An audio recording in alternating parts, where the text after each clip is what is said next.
Azulejo Português em Setúbal, um roteiro que conta histórias. Setúbal localiza-se na margem norte do estuário do Rio Sado, entre o Oceano Atlântico e a Serra da Arrábida.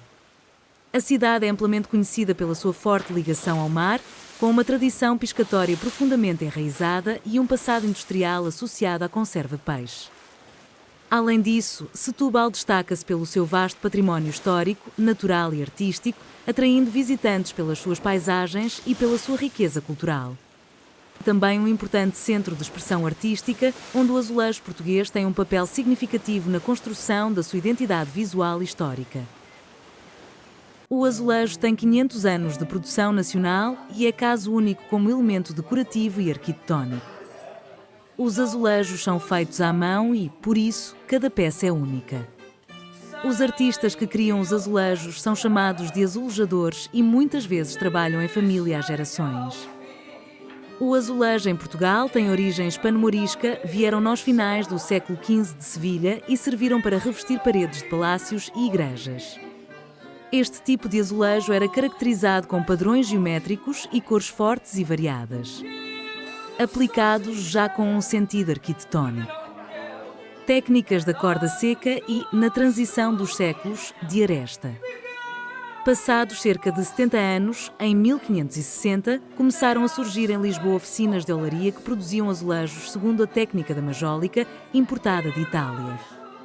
Revestimentos com esquemas geométricos, articulados com os espaços onde se inserem, através de azulejos de uma só cor, azul e verde, conjugados com outros brancos, cortados e adaptados à arquitetura, o chamado azulejo enchaquetado. No século XVII, os painéis figurativos começaram a contar histórias religiosas, mitológicas e do cotidiano, sendo amplamente utilizados em igrejas, palácios e espaços públicos.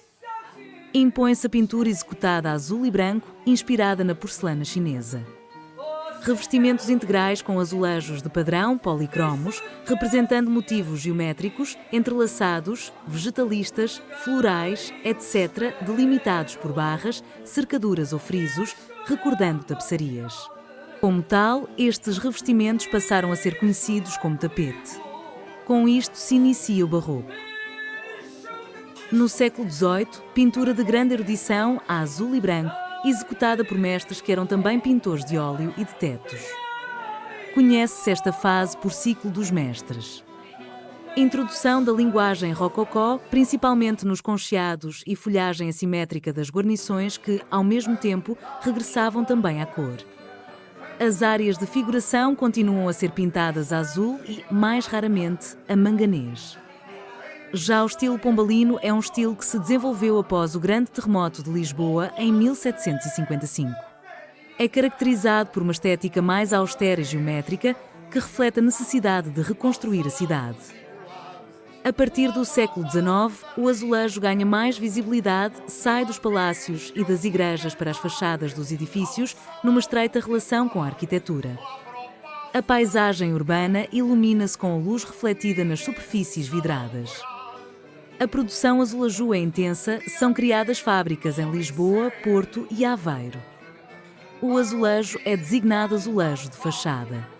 O início do século XX pauta-se pela persistência das fachadas em azulejo dos séculos XIX, mas também pelo aparecimento de revestimentos parciais ou, mais raramente, integrais arte nova, concebidos especificamente para determinada fachada. Citação da pintura azul e branca barroca em representações de cenas da história nacional e regional, bem como de costumes populares. Incorporação, por vezes, de elementos art déco, sobretudo nos emolduramentos. Mais tarde, já o azulejo entra nas estações de caminho de ferro e metro. Já na contemporaneidade registra-se uma grande diversidade formal de soluções de aplicação e dos suportes. Destaca-se o papel dos grandes eventos culturais que permitiram a regeneração urbana das cidades. Novos modos de articulação do azulejo e dos seus suportes. Revestimento de estruturas pré-existentes ou o azulejo usado como obras de arte pública com autonomia. A originalidade da utilização do azulejo português e o diálogo que estabelece com as outras artes vai fazer dele caso único no mundo. Em Portugal, o azulejo não é apenas decorativo, é expressão cultural viva. De forma bastante resumida, as etapas do processo de fabricação de um azulejo artesanal são: preparação da pasta cerâmica, a argila é amassada e homogeneizada. Segue-se a modelação-corte, onde a pasta é estendida e cortada em quadrados. A espessura pretendida para o azulejo é geralmente 1 centímetro. Durante o período de secagem, o azulejo irá contrair-se e ficará nos seus tradicionais 14 por 14 centímetros.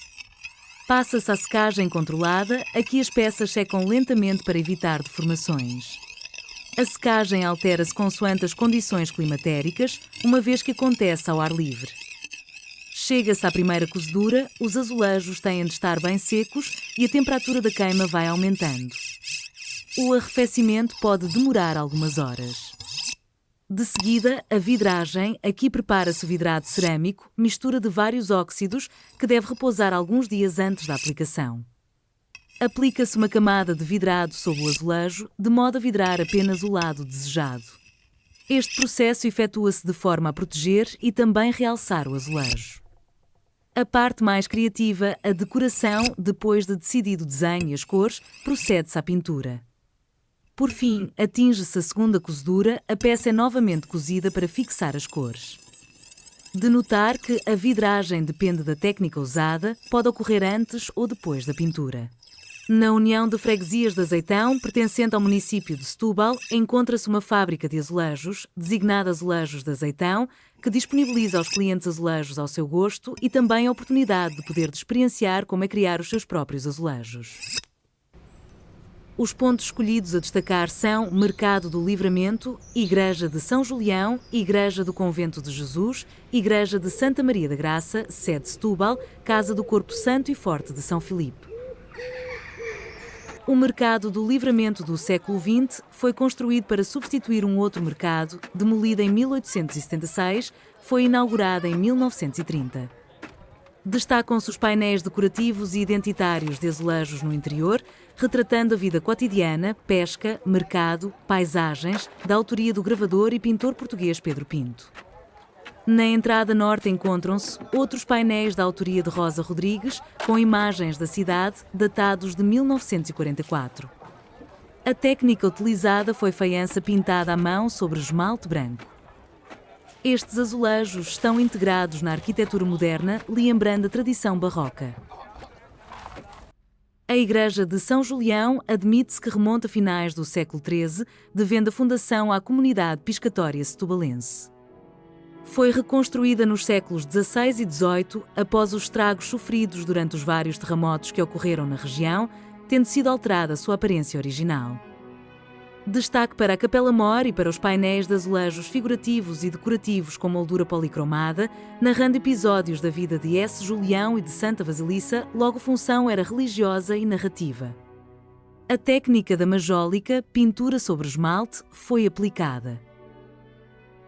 A Igreja do Convento de Jesus, acabada de construir em 1500, símbolo do Manuelino, constitui o primeiro ensaio de igreja-salão. Foi decorada anos depois, entre os séculos XVII e XVIII. Estes azulejos de padrão e figurativos com temas religiosos seguiram a técnica da majólica, faiança vidrada e pintada à mão, sendo azuis e brancos, de estilo barroco. A Igreja de Santa Maria da Graça, também conhecida como sede de Setúbal, foi reconstruída na segunda metade do século XVI. Os azulejos azuis e brancos do século XVIII, figurativos e religiosos com molduras rococós polícromas, representam cenas da vida da Virgem e cobrem as paredes laterais da Igreja de Santa Maria da Graça. A Casa do Corpo Santo remonta ao século XVIII, sede da Confraria dos Navegantes e Pescadores da Vila de Setúbal, encostada a uma parte da muralha trecentista. O pátio apresenta-se ornado por um silhar de azulejos, sendo o vestíbulo e a sala de despacho decorados com azulejos azuis e brancos. Seguiram a técnica da faiança, atribuída ao mestre PMP, integrado no ciclo dos mestres. Estes azulejos têm função decorativa e retratam cenas de caça, aristocráticas e do cotidiano, que são exemplos típicos de representações profanas na azulejaria portuguesa da época. A capela da Casa do Corpo Santo possui painéis de azulejos que retratam a vida de Santelmo, o que constitui uma representação religiosa.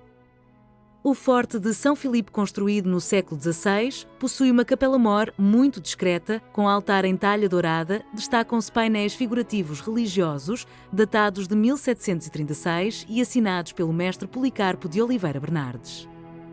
De técnica faiança pintada à mão e estilo barroco, azul e branco, tinha a função de proteção espiritual do forte. Em conclusão, Setúbal é uma cidade rica no que toca a locais com azulejo. Como é claro, o vídeo demonstra apenas alguns exemplos de onde podemos encontrar. Pelas ruas, também são diversos os edifícios decorados com azulejos, os chamados azulejos de fachada. Setúbal possui uma vida cultural rica e o nosso azulejo português é tão importante para a sua história. Azulejo português em Setúbal, um roteiro que conta histórias e que bonitas são.